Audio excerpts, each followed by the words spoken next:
Hey everyone, welcome to video number 1 of a multi-video series where we're going to build a MERN app together. This MERN app is a little different than your typical video tutorials. It's not a to-do app, it's not a grocery list app. What we're going to build is actually an app for Diablo 2. I'm really excited about the new release that's coming out, and I wanted to build an app to track my builds. So what this app is going to do is help you decide what skill points to put into different skills and what attributes to apply as you level up your character. So let me go ahead and just show a demo of what we're going to build together, and then I can show you what technologies we're going to use. So, all right, so what we've got here is basically all the different pieces we're going to use, but I'll go over this in a moment. But here is what we're actually going to build. And by the way, no guarantees my children won't pop in and make some noises here and there, so you'll have to excuse me for that. But yeah, so here we go. It's going to be a Diablo 2 Build Tracker, and what you're going to be able to do after you're all the way done with this app is you'll be able to register an account, which we'll do here just as an example. And let's just enter any password.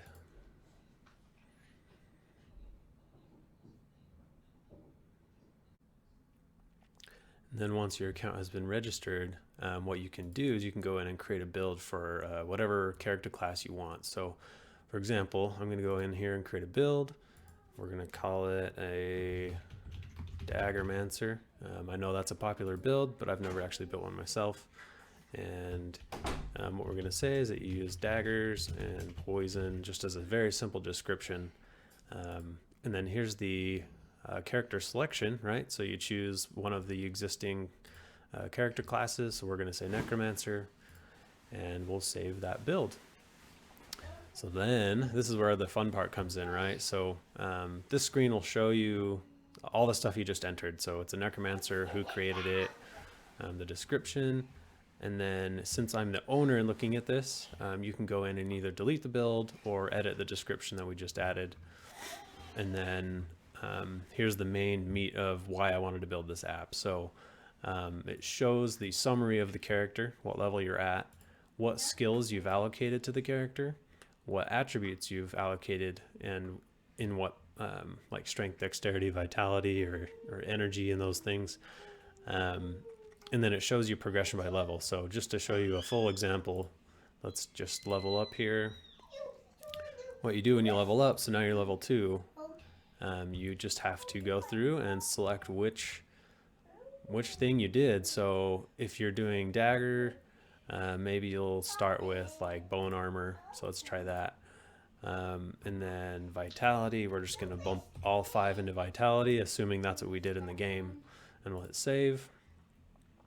And now the character summary will show we've put 1 skill into bone armor, and we've put 5 attributes into vitality.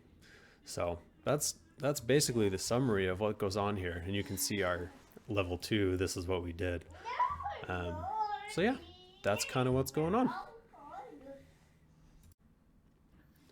Now to actually build this app, there are multiple things of technology that we're using under the hood. So here's kind of a brief overview of what's going on underneath. So we've got the server and the API, which is built on Node and Express, and it communicates with a Mongo database using Mongoose.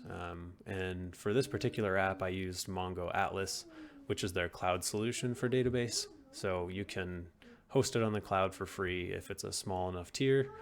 And yeah, so that's kind of the back end. The front end, we're going to use a React client using React Bootstrap for kind of responsive behaviors. And then for testing the server, we're going to use a tool called Postman. If you've never used this will be a really good overview for you. And yeah, to host it, I'm using the combination of Heroku and GitHub. You can host web apps on Heroku, and you can actually tie it to your GitHub repository to automatically deploy those things for you.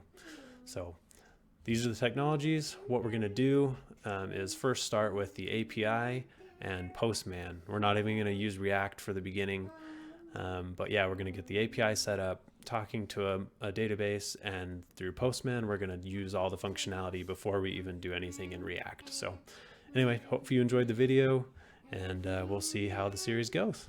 Thanks.